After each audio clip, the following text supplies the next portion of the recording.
നമസ്കാരം. ജീവിതത്തിൽ ഏറ്റവും കൂടുതൽ സുഖം പകരുന്നത് എന്താണ് എന്ന് ചോദിച്ചാൽ ഒരേ സ്വരത്തിൽ നമുക്ക് ഉത്തരം പറയാൻ കഴിയും: നല്ല ബന്ധങ്ങൾ എന്ന്. നല്ല ബന്ധങ്ങളുള്ളവർക്ക് മനസ്സന്തോഷം ഏറിയിരിക്കും. നല്ല ബന്ധങ്ങൾ ഉണ്ടാക്കുവാനും നിലനിർത്തുവാനും ഉള്ള പ്രായോഗികമായ മാർഗം എന്ന് പറയുന്നത് നല്ല സംഭാഷണ രീതികളാണ്. സംഭാഷണം എന്ന് പറഞ്ഞാൽ നമ്മുടെ മനസ്സിലുള്ള ആശയങ്ങൾ മറ്റൊരാളിലേക്ക് ശബ്ദരൂപേണ എത്തിക്കുന്ന പ്രക്രിയ. അപ്പോൾ നല്ല ബന്ധങ്ങൾ ഉണ്ടാക്കുവാൻ ശബ്ദത്തിന് വലിയ പങ്കുണ്ട്. How to sound good and build better relationships.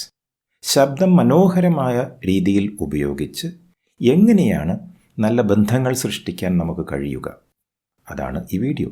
ശബ്ദം അല്ലെങ്കിൽ സൗണ്ട് എന്ന് പറഞ്ഞാൽ vibrations that travel through the air or another medium and can be heard when they reach a person's or animal's ear. വായുവിലൂടെയും മറ്റ് പല മാധ്യമങ്ങളിലൂടെയും സഞ്ചരിക്കുന്ന തരംഗങ്ങൾക്കാണ് സൗണ്ട് എന്ന് പറയുന്നത്. Sound നമ്മുടെ പ്രകൃതി പോലും ഉണ്ടാക്കുന്നുണ്ട്. മഴയ്ക്കും കാറ്റിനും ഇടിക്കുമെല്ലാം സൗണ്ടുണ്ട്. മ്യൂസിക്കൽ ഇൻസ്ട്രുമെൻറ്റ്സ്, വാദ്യോപകരണങ്ങൾ സൗണ്ടാണ് ഉണ്ടാക്കുന്നത്. പക്ഷിമൃഗാദികളും പുറപ്പെടുവിക്കുന്നത് ശബ്ദം തന്നെ. നാഷണൽ ജോഗ്രഫിക്കിൻ്റെ കണക്ക് പ്രകാരം ഈ ഭൂമിയിൽ 8.7 മില്യൺ സ്പീഷീസ് ഉണ്ട്. 87 ലക്ഷം ഗണത്തിൽപ്പെടുന്ന ജീവികൾ. അവയെല്ലാം തന്നെ ശബ്ദം ഉണ്ടാക്കുന്നവയല്ലെങ്കിലും കുറേ ഏറെ സ്പീഷീസ് ശബ്ദമുണ്ടാക്കുന്നതാണ്. അതിൽപ്പെടുന്നു മനുഷ്യനും. ചില മെഡിറ്റേഷൻ പ്രോസസ്സുകളിൽ നമ്മുടെ ശരീരത്തിലുള്ള എനർജി സെൻറ്റേഴ്സ് അഥവാ ചക്രാസിനെ ആക്ടിവേറ്റ് ചെയ്യാൻ പോലും മന്ത്രങ്ങൾ ഉപയോഗിക്കുന്നുണ്ട്. അതിന് ബീജമന്ത്ര എന്ന് പറയുന്നു. ബീജമന്ത്രങ്ങൾ ശബ്ദങ്ങളാണ്. ലം, വം, റങ് എന്നൊക്കെ പറഞ്ഞിട്ട്. സൗണ്ട്സ് ഗുഡ് എന്ന പ്രയോഗത്തിന് ഡിക്ഷണറിയിലുള്ള മീനിങ് ഇങ്ങനെയാണ്: it's used for telling someone that there idea or suggestion seems like A good one. ഒരു സൂപ്പ് കഴിച്ചാലോ ഭക്ഷണത്തിന് മുമ്പ് എന്ന് ചോദിക്കുമ്പോൾ സൗണ്ട്സ് ഗുഡ് അല്ലെങ്കിൽ സൗണ്ട്സ് ഗ്രേറ്റ് എന്നൊക്കെ പറഞ്ഞാൽ എനിക്കത് ഇഷ്ടമായി, ശരി നമുക്കാകാം എന്നർത്ഥത്തിലാണ് പറയുന്നത്. വിഷയത്തിലേക്ക് തിരിച്ചു വന്നാൽ ഹൗ യു സൗണ്ട്. ബന്ധങ്ങളുടെ കാര്യത്തിൽ നിങ്ങളുടെ ശബ്ദം എങ്ങനെയാണ്? ഇത് രണ്ട് രീതിയിലാണ് നമ്മൾ മനസ്സിലാക്കേണ്ടത്. ഒന്ന്, what you convey. What you convey എന്ന് പറഞ്ഞാൽ നിങ്ങൾ പറയുന്നതിൽ എന്താണുള്ളത്, അതിൽ കോണ്ടൻറ്റ് എന്താണ്, ഉള്ളടക്കം എന്താണ്, കാര്യം എന്താണ്, നിങ്ങൾ പറയുന്ന ആശയം എന്താണ്. ഇതാണ് വാട്ട് യു കൺവേ എന്ന് പറഞ്ഞാൽ അർത്ഥം. രണ്ട്, ഹൗ യു കൺവേ ഇറ്റ്.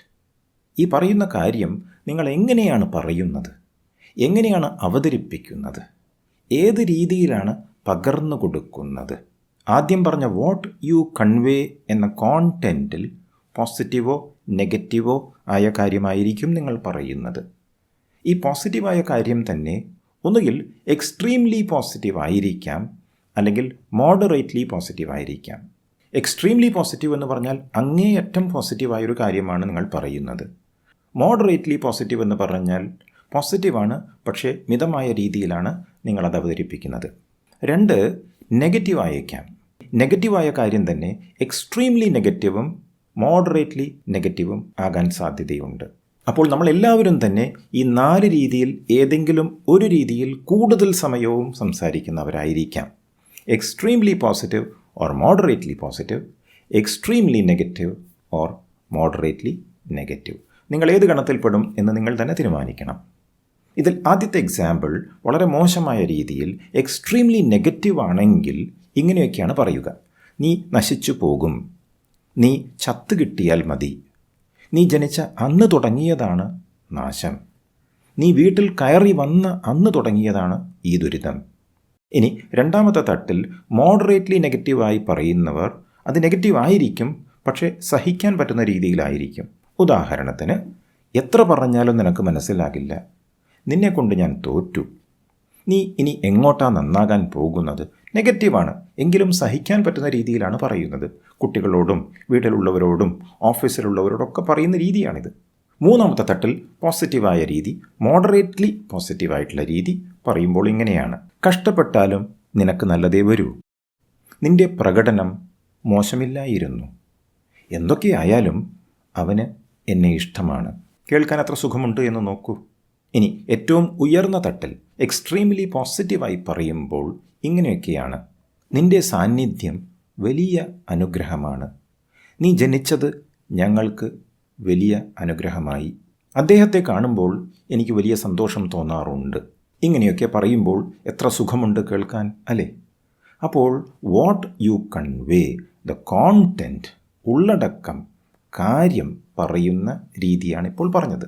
ഇനി ഈ പറയുന്ന കാര്യങ്ങൾ തന്നെ നമുക്ക് പല രീതിയിലും പറയാൻ കഴിയും. അതാണ് രണ്ടാമത്തെ പാർട്ട്, ഹൗ യു കൺവേ. ആദ്യം നോക്കാനുള്ളത് ലൗഡ്നെസ് സ്കെയിൽ. എത്ര ഉച്ചത്തിലാണ് നിങ്ങൾ പറയുന്നത്? മുഴക്കമുള്ള രീതിയിലാണോ പറയുന്നത്? വലിയ ഒച്ചപ്പാടും ബഹളമൊക്കെ ഉണ്ടാക്കിക്കൊണ്ടാണോ പറയുന്നത്? എക്സ്ട്രീംലി നെഗറ്റീവായ നേരത്തെ കണ്ട സ്റ്റേറ്റ്മെൻറ്റ്സ്, നീ ചത്തു കിട്ടിയാൽ മതി, നീ വീട്ടിൽ കയറിയ അന്ന് തുടങ്ങിയതാണ് ഈ ദുരിതം എന്നെല്ലാം ഒച്ച വെച്ചുകൊണ്ട് പറയുമ്പോൾ അതിൻ്റെ കാഠിന്യം ഏറിയിരിക്കും. പറയുന്ന കാര്യം നെഗറ്റീവ് ആണെങ്കിലും ശബ്ദം ഉയർത്താതെ പറയുമ്പോൾ അതിൻ്റെ കാഠിന്യം കുറവായിരിക്കും. രണ്ടാമത്തെ കാര്യം നിങ്ങളുടെ ടോൺ ഓഫ് വോയിസ് ആണ്. നിങ്ങളുടെ ശബ്ദം എങ്ങനെയാണ് പുറത്തോട്ട് വരുന്നത്, ആ ശൈലി, ധ്വനി, ഇതൊക്കെയാണ് ടോൺ ഓഫ് വോയിസ് കൊണ്ട് ഉദ്ദേശിക്കുന്നത്. ആ മോഡ്യുലേഷൻ എങ്ങനെയാണ്, ഇതെല്ലാം ശ്രദ്ധിക്കണം. ഈ ടോൺ ഓഫ് വോയിസ് അനുസരിച്ചാണ് നിങ്ങൾ എക്സൈറ്റഡ് ആയിട്ടാണോ സംസാരിക്കുന്നത്, ഒരു കമ്പാഷൻ, കരുണയുടെ ഭാവമാണോ, അല്ലെങ്കിൽ കൃതജ്ഞതയുടെ, നന്ദിയുടെ ഭാവമാണോ, സ്നേഹപ്രകടനമാണോ എന്നെല്ലാം മനസ്സിലാക്കുന്നത്. ഒരു സപ്പോർട്ട് കൊടുക്കുന്ന രീതിയിൽ, ഒരു റീഅഷ്വറൻസ്, ധൈര്യം കൊടുക്കുന്ന രീതിയിലെല്ലാം നിങ്ങൾക്ക് ടോൺ ഉപയോഗിക്കാൻ കഴിയും. പറയുന്ന കാര്യം തന്നെ വളരെ മനോഹരമായ ടോൺ ഓഫ് വോയിസ് ഉപയോഗിച്ച് പറയുമ്പോൾ അവർക്കത് ലഭിക്കുക വളരെ സുഖപ്രദമായ രീതിയിലായിരിക്കും. നെഗറ്റീവ് ടോൺ ഓഫ് വോയിസിലേക്ക് വരുമ്പോൾ ഒരു സർക്കാസ്റ്റിക്കായിട്ട്, നിന്ദിക്കുന്ന രീതിയിൽ സംസാരിക്കാൻ കഴിയും. ഫ്രസ്ട്രേറ്റഡ് ആയിട്ട്, നിരാശയോടെ സംസാരിക്കാൻ കഴിയും. നിരാശയ്ക്കൊരു ടോണാണ്, നിന്ദയ്ക്ക് മറ്റൊരു ടോണാണ്. ചിലപ്പോൾ ഇൻഡിഫറൻ്റായി, ഒരു അലംഭാവത്തോടെ സംസാരിക്കുന്ന രീതിയായിരിക്കും. നേരെ മറിച്ച് പോസിറ്റീവ് ആകുമ്പോൾ നിങ്ങൾക്കത് പെർസ്വേസീവായ രീതിയിൽ സംസാരിക്കാൻ കഴിയും. പ്രേരണ കൊടുക്കുന്ന രീതിയിൽ സംസാരിക്കാൻ കഴിയും. അപ്പോൾ ഹൗ യു സൗണ്ട് എന്ന് പറഞ്ഞാൽ what you convey and how you convey. നമുക്ക് വേണ്ടത് കറക്റ്റായിട്ടുള്ളൊരു മിക്സ് കൊണ്ടുവരിക എന്നതാണ്. അപ്പോൾ ഏറ്റവും മോശമായി, അതായത് എക്സ്ട്രീംലി നെഗറ്റീവായി സംസാരിക്കുന്നവർ തൊട്ടടുത്ത തട്ടിലേക്ക് മോഡറേറ്റ്ലി നെഗറ്റീവ് ആകാനാണ് ശ്രമിക്കേണ്ടത്. മോഡറേറ്റ്ലി നെഗറ്റീവായി സംസാരിക്കുന്നവർ തൊട്ട അടുത്ത തട്ടിലേക്ക് മോഡറേറ്റ്ലി പോസിറ്റീവ് ആകാനുള്ള ഒരു ശ്രമമായിരിക്കണം. മോഡറേറ്റ്ലി പോസിറ്റീവായി സംസാരിക്കുന്നവരോ അവർക്ക് എക്സ്ട്രീംലി പോസിറ്റീവായി മാറാൻ കഴിയും. ശബ്ദം നിങ്ങളുടേതാണ്. നിങ്ങൾ വിചാരിക്കാതെ ശബ്ദം പുറത്തോട്ട് വരില്ല, അത് ഉറപ്പാണല്ലോ. അപ്പോൾ ബോധപൂർവം ശബ്ദത്തെ നിയന്ത്രിക്കുക. ഹൗ ടു സൗണ്ട് ഗുഡ് എന്ന് പറഞ്ഞാൽ ഇതാണ്. പെട്ടെന്ന് മാറാൻ നമുക്ക് ബുദ്ധിമുട്ടായിരിക്കും. അങ്ങനെയുള്ളവർ എന്താ വേണ്ടത്? അടുത്ത 1 മണിക്കൂർ അല്ലെങ്കിൽ 2 മണിക്കൂർ ഞാൻ പോസിറ്റീവായി മാത്രമേ സംസാരിക്കൂ എന്ന് തീരുമാനമെടുക്കണം. 1-2 മണിക്കൂർ നിങ്ങൾക്കത് പ്രാക്ടീസ് ചെയ്യാൻ കഴിഞ്ഞാൽ സമയദൈർഘ്യം വർദ്ധിപ്പിക്കുക. 3-4 മണിക്കൂർ ആക്കാൻ ശ്രമിക്കുക. ഇനി അങ്ങോട്ട് ജീവിതകാലം മുഴുവൻ ഞാൻ പോസിറ്റീവായി സംസാരിക്കൂ എന്നൊന്നും പറയണ്ട. ഒരു ദിവസം രാവിലെ എഴുന്നേറ്റ് കഴിഞ്ഞാൽ അന്നത്തെ ദിവസം ഞാൻ പോസിറ്റീവായി സംസാരിക്കും എന്ന തീരുമാനമെടുത്താൽ മാത്രം മതി. ഇങ്ങനെ കുറച്ച് ദിവസം കഴിയുമ്പോൾ നിങ്ങളുടെ ബന്ധങ്ങൾ കൂടുതൽ മെച്ചപ്പെടുന്നതായിട്ട് കണ്ടു തുടങ്ങും.